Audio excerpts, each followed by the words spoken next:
Reforma da Previdência será votada em outubro e repercute entre a classe trabalhadora.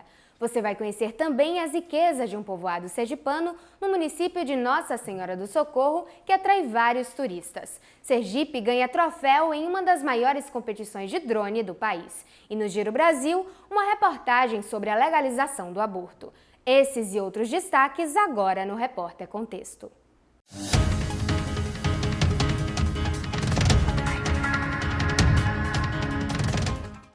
Olá, eu sou Yasmin França e este é o Repórter Contexto, telejornal laboratório do curso de jornalismo da Universidade Federal de Sergipe. A gente abre essa edição falando sobre a reforma da Previdência. A votação final da emenda no Senado foi adiada para outubro e, dentre as propostas dessa medida, está o aumento do tempo de contribuição do trabalhador, o que tem gerado insegurança para o futuro da classe. A grande questão é quem vai pagar a conta. Nossa equipe foi atrás da resposta e você acompanha agora na reportagem. Nas últimas décadas, o aumento da expectativa de vida do povo brasileiro trouxe um efeito inesperado para a economia. Um número cada vez menor de trabalhadores ativos sustenta um número cada vez maior de aposentados segurados pelo sistema de previdência social. Para Ricardo Lacerda, professor de economia da Universidade Federal de Sergipe, essa situação é insustentável para a previdência pública. A relação entre pessoas que trabalham em relação às pessoas que não trabalham, não é? Na medida que a população vai envelhecendo, essa relação vai caindo. Isso significa que tem uma quantidade de pessoas decrescente que contribui para o sistema e uma quantidade de pessoas crescente que usufrui do sistema. E isso, matematicamente, é insustentável em qualquer país do mundo. Atualmente, existem no Brasil, em média, 21 aposentados para cada 100 trabalhadores na ativa. Daqui a 40 anos, esta proporção será de 67 aposentados para cada 100 trabalhadores. Apesar disso, Wagner Costa, coordenador-geral do Sintufes, afirma que este ainda não é o momento para o Brasil se preocupar com essa questão. Em relação à idade, a gente tem que entender que isso é algo que acontece no mundo, né? Então, por exemplo, se você pegar a Europa, que tem uma faixa etária de 80 anos, isso é um problema, né? Se você pega o Brasil, a gente tem um país continental, onde pessoas no Nordeste e no Norte morrem com 50 anos, enquanto pessoas no Sul e Sudeste, que têm uma melhor qualidade de vida, uma saúde, vão conseguir chegar a 80, a 75. A reforma da Previdência Social deve ser aprovada em setembro e os ânimos sobre o seu texto final estão acalorados. Discutida há quase 20 anos, ela divide opiniões de diversos setores da sociedade. Em julho deste ano, os partidos políticos fecharam um acordo no Senado Federal. Para agilizar a aprovação da reforma, estados e municípios foram retirados do texto atual. A reforma nos estados e municípios virá até o fim do ano em uma proposta de emenda constitucional. Para o diretor administrativo e financeiro do Instituto de Previdência do Estado de Sergipe, essa medida só adia a resolução do problema. Você teria que ter hoje, em média, 5 pessoas ativas para uma pessoa aposentada, certo? Então, essa massa de pessoas, o que é que está acontecendo? Está crescendo a massa de pessoas aposentadas e reduzindo a massa de pessoas que estão na ativa. Hoje, no estado, por exemplo, o estado de Sergipe, hoje nós já temos menos de uma pessoa trabalhando para uma pessoa aposentada. A questão é tão complexa que, em geral, a população não consegue acompanhar a discussão. Na verdade, eu não tenho muito fundamento assim, do que vai ser de bom, o que vai ser de melhor. Até o momento a gente só vê comentários, né? O que vai acontecer, quem vai ser beneficiado, quem não vai ser. Então, para mim, ainda não tenho assim, informação dessa situação, não. A preocupação é também com quem vai sofrer os maiores impactos da reforma. Olha, eu acredito que atualmente é necessário que se tenha a reforma da Previdência, mas não do jeito que estão propondo atualmente. Eu acho que é possível, sim, retirar dinheiro de quem mais tem e não de quem menos tem, como está acontecendo atualmente. Para o professor Ricardo Lacerda, o peso da reforma cair sobre os mais pobres é inevitável, sendo uma consequência das desigualdades econômicas do país. Vai parecer cruel, vamos dizer assim. Aí o pessoal fala, os pobres vão pagar pela maior parte do ajuste. É verdade, mas isso é uma questão matemática de que existe, grosso modo, 40 vezes mais pobre do que rico. Então, mesmo que individualmente cada um não vá pagar mais, nem mesmo como proporção da sua renda necessariamente ele não vai pagar mais, mas como são milhões, somando o sacrifício de cada um deles, isso vai somar um numerário maior do que os ricos, não é? Ainda que esses ricos viessem pagar mais individualmente, mas a soma deles seria menor. Sergipe é rico em belezas naturais e tradições, e a gastronomia também atrai o paladar de muitos turistas. Um povoado à beira do Rio do Sal, no município de Nossa Senhora do Socorro, chama a atenção pelo potencial turístico e diversidade religiosa. Confira na reportagem. Fundado na década de 40, o povoado de São Brás, em Nossa Senhora do Socorro, traz em sua essência histórias e lutas de pescadores e trabalhadores da região, que viviam do que a natureza oferecia.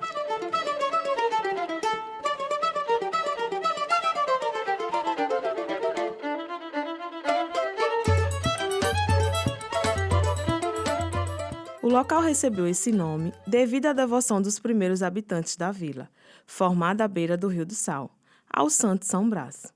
Ao longo do tempo, o povoado se desenvolveu e se tornou um dos pontos turísticos do estado. Começou como uma vila de pescadores e está se desenvolvendo. Vocês podem ver ao arredor aqui, né? O desenvolvimento total aqui dessa orlinha do turismo. E, como eu falei, é o potencial turístico da paisagem natural e da culinária. Nesse ano foi fundado o Conselho Municipal de Turismo de Nossa Senhora do Socorro, né? Socorro não tinha um plano municipal de turismo. Então nós elaboramos um plano municipal de turismo aqui, parceria com a turismóloga e a Secretaria de Turismo, junto com entidades governamentais e não governamentais. Reformada em fevereiro de 2015, a Orlinha São Brás vem movimentando bastante a economia desta comunidade. Seu forte potencial é a culinária, que atrai bastante turistas, para saborear o famoso pirão de camarão e o caldinho de sururu. Claro que eu não poderia deixar de saborear esta iguaria.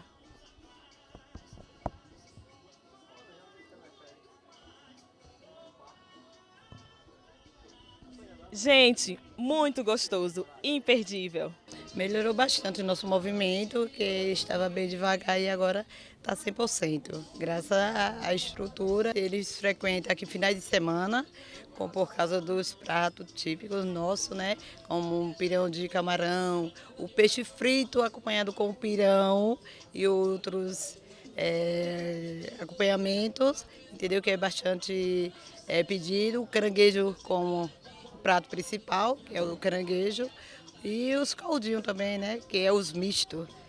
Os bares e restaurantes da região movimentam o local e sua economia, atraindo turistas de outros estados e os próprios sergipanos. É o caso do campo britense Genilson, que descobriu a região por acaso e se apaixonou pela tranquilidade, receptividade e culinária regional. Para mim, a paisagem, o pôr do sol, a movimentação em si, né? Final de semana é mais movimentado, tem show ao vivo, música ao vivo.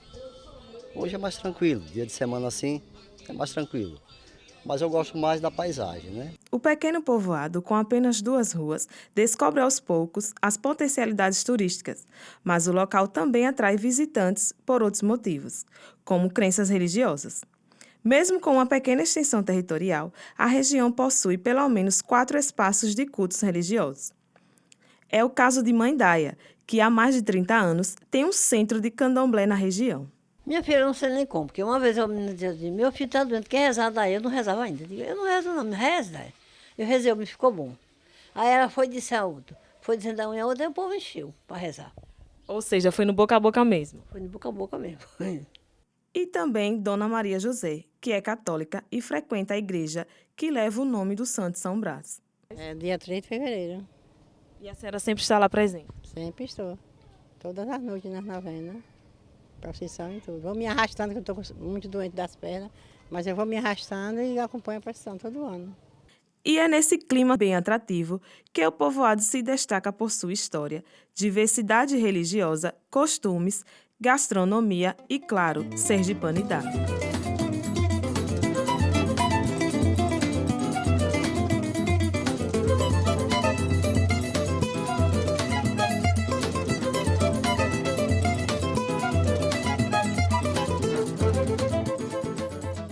O estado de Sergipe foi bem representado em uma das maiores competições de drone do país, a SAI Brasil Fórmula Drone. Com uma única equipe, estudantes do IFES voltaram com o troféu nas mãos. Os alunos do Instituto Federal de Sergipe do campus Itabaiana participaram de uma das maiores competições de drone do país, a SAI Brasil Fórmula Drone. O campeonato aconteceu na Universidade Federal de Itajubá, em Minas Gerais, entre os dias 2 e 4 de agosto e reuniu estudantes de diversas regiões do país. Funciona como um incentivo a novas descobertas em termos de tecnologia voltadas a objetos voadores não tripulados, no nosso caso, os drones.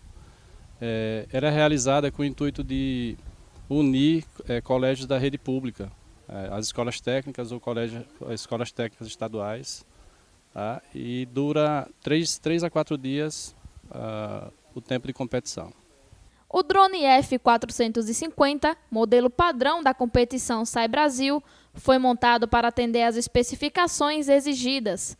O estudante Saulo Thiago, um dos responsáveis pelo processo de montagem, explica o funcionamento do equipamento.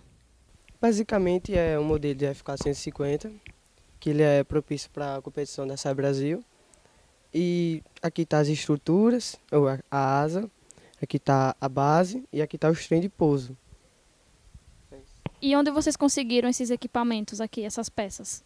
Então, a maioria a gente comprou no Mercado Livre, com exceção dos protetores de hélice que foi comprado lá em Guanabi com o professor Leandro. É isso. Como é que faz para esse drone aqui levantar voo?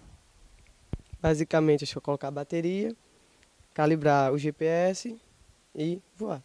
A Falcon P1, nome dado à equipe, percorreu mais de 2.200 quilômetros de distância e foi a única a representar Sergipe no campeonato.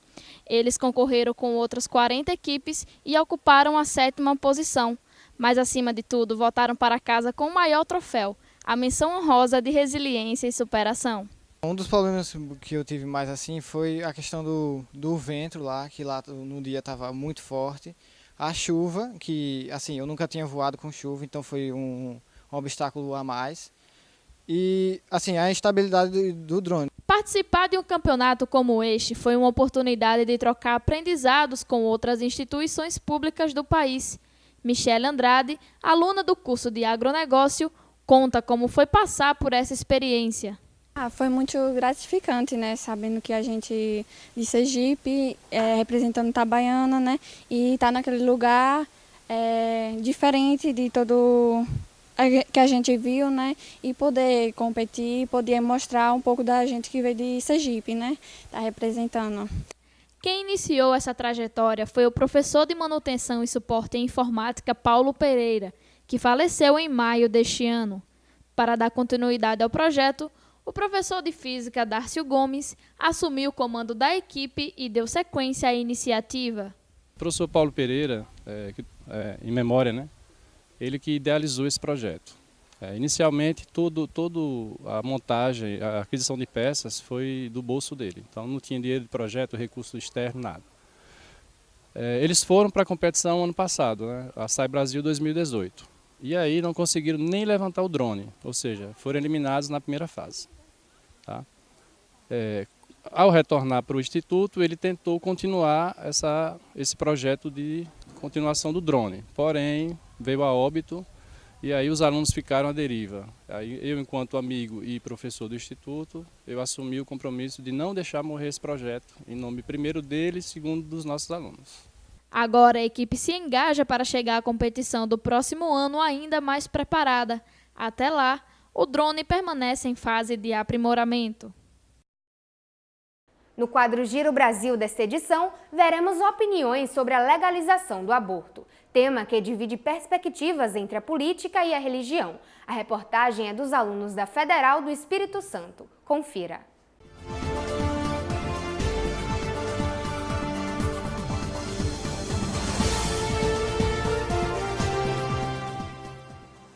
O aborto no Brasil é crime previsto nos artigos 124 e 127 do Código Penal.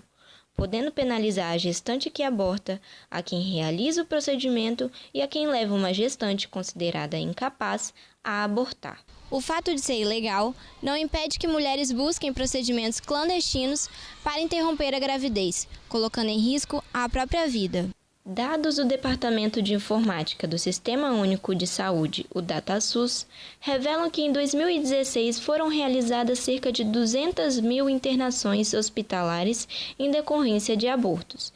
O Estudos Nacionais, projeto independente de pesquisa em geopolítica, acredita que 53% dessas internações decorreram de abortos clandestinos. Cláudia Murta é psicóloga e professora do Departamento de Filosofia da UFES. Ela atua na área da psicanálise, principalmente em questões como corpo, gestação, parto e nascimento. Cláudia explica a relação entre a legalização do aborto no Brasil e os direitos humanos. A luta pelos direitos humanos é a dignidade da pessoa humana. Essa dignidade, essa vida digna que a pessoa precisa ter é o pelo qual vai se lutar. O que é questão aí, né, nesse aborto legalizado? Que vida humana que está sendo levada em conta, né?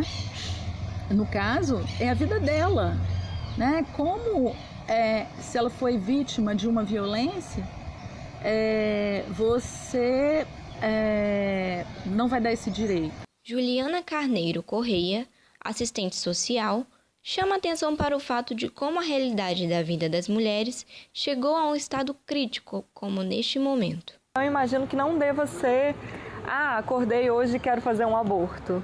Deve ser um processo muito difícil para essas mulheres. Eu fico pensando o que aconteceu conosco enquanto sociedade que as mulheres têm precisado de passar por isso que deve ser tão difícil, assim.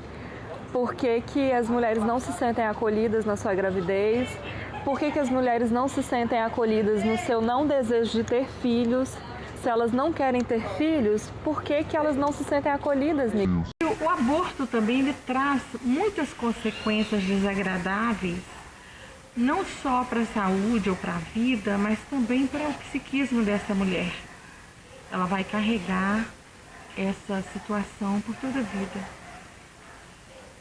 Por outro lado, se o aborto não é aprovado, nós vamos ter que trabalhar, vamos procurar trabalhar o que seria muito mais interessante, trabalhar o fortalecimento da pessoa, o fortalecimento da família, o apoio social, para que ela não se encontrasse em situação de fragilidade, de carências que a conduzissem a uma gravidez indesejada. Hoje no Brasil, existem diferentes discussões em relação ao aborto, principalmente no desejo de criminalizá-lo em todas as situações, ou sua legalização. A legalização do aborto, ela é fundamental, né? Porque justamente, não só fisicamente, mentalmente, as mulheres ficam afetadas, assim, e elas não têm direito de escolha, nenhum direito de escolha, né?